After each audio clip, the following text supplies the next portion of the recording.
ಒಂದು 10 ವರ್ಷ ಅಥವಾ 12 ವರ್ಷದ ಹಿಂದೆ ನಾನು ಜಯಶೀಲ್ ಶೆಟ್ಟರನ್ನು ಭೇಟಿಯಾಗಿದ್ದೆ. ರಘುಪತಿ ಭಟ್ರು ಭೇಟಿ ಮಾಡಿಸಿದ್ದು. ಆವಾಗ ನಾನು ಜಯಶೀಲ್ ಶೆಟ್ಟರು ಬಹಳ ಒಂದು ಇಮೋಷನಲ್, ಅಂದ್ರೆ ಅವರಿಗೆ ಅವರ ಆತ್ಮ ಈ ಒಂದು ಫ್ಯಾಕ್ಟರಿಯಲ್ಲಿದೆ. ಅವ್ರು ಹೇಳಿದ್ರು ಇದು ಏನಾದ್ರೂ ಮಾಡಿ ಇದನ್ನ ರಿವೈವ್ ಮಾಡಬೇಕು ಅಂತ.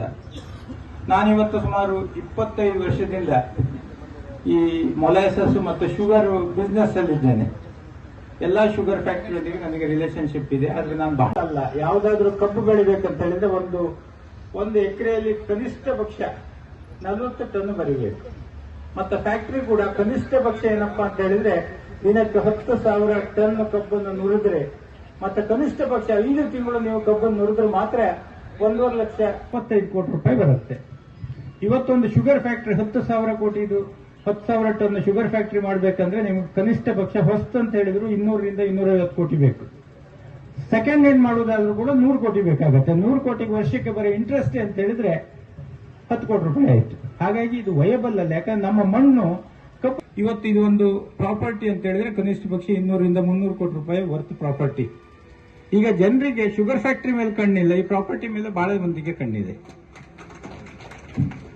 ಹಾಗಾಗಿ ಇದನ್ನ ಈ ಒಂದು ಜಾಗವನ್ನು ಉಳಿಸ್ಕೊಳ್ಬೇಕು. ನಂತರ ಇದರಲ್ಲಿ ಏನ್ ಮಾಡ್ಲಿಕ್ಕೆ ಆಗತ್ತೆ ಅನ್ನೋದ್ರ ಬಗ್ಗೆ ಖಂಡಿತವಾಗಿ ನಾವು ಚಿಂತನೆ ಮಾಡಬಹುದು. ತಮ್ಗೆಲ್ಲ ತಿಳಿದಿರತಕ್ಕಂತ ವಿಚಾರ, ದಕ್ಷಿಣ ಕನ್ನಡ ಜಿಲ್ಲಾ ಸಹಕಾರಿ ಸಕ್ಕರೆ ಕಾರ್ಖಾನೆಯಲ್ಲಿ ಬಹುಕೋಟಿ ವಂಚನೆ ನಡೆದಿರತಕ್ಕಂತ ಈ ಒಂದು ವಿಚಾರವನ್ನ ತಮ್ಮೆಲ್ಲರ ಗಮನಕ್ಕೆ ಬಂದಿರತಕ್ಕಂತ ವಿಚಾರವಾಗಿದ್ದು, ಬಹುಶಃ 2.5 ವರ್ಷದಿಂದ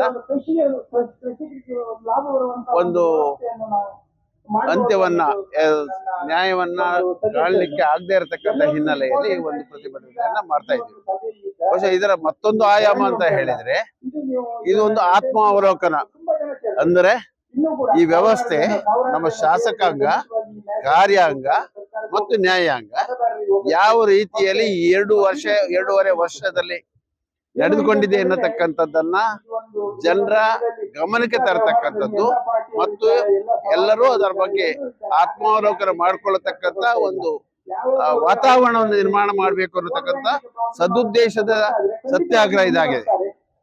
ಇದರಲ್ಲಿ ಬಹುಶಃ ತಮ್ಗೆ ಪ್ರಾರಂಭದಿಂದ ಹಿಡಿದು ಇಲ್ಲಿಯ ತನಕ ನೋಡಿದಾಗ ಕಾರ್ಯಾಂಗದ ವೈಫಲ್ಯ ಏನು, ನ್ಯಾಯಾಂಗದ ವೈಫಲ್ಯ ಏನು, ಶಾಸಕಾಂಗದ ವೈಫಲ್ಯ ಏನು ಅನ್ನತಕ್ಕಂಥದ್ದನ್ನ ಅದನ್ನು ಬಿಡಿ ಬಿಡಿಯಾಗಿ ಹೇಳ್ತಾ ಹೋದ್ರೆ ತಮ್ಗೆ ಸ್ಪಷ್ಟವಾದ ವಿವರ ಸಿಗುತ್ತೆ.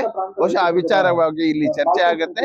ಈ ಬಗ್ಗೆ ಒಂದು ತಾತ್ವಿಕ ಅಂತ್ಯವನ್ನ ಅಥವಾ ಲಾಜಿಕಲ್ ಎಂಡ್ ಆಗತಕ್ಕಂತ ವರೆಗೂ ಹೋರಾಟವನ್ನ ಮಾಡಲೇಬೇಕಾಗತ್ತೆ.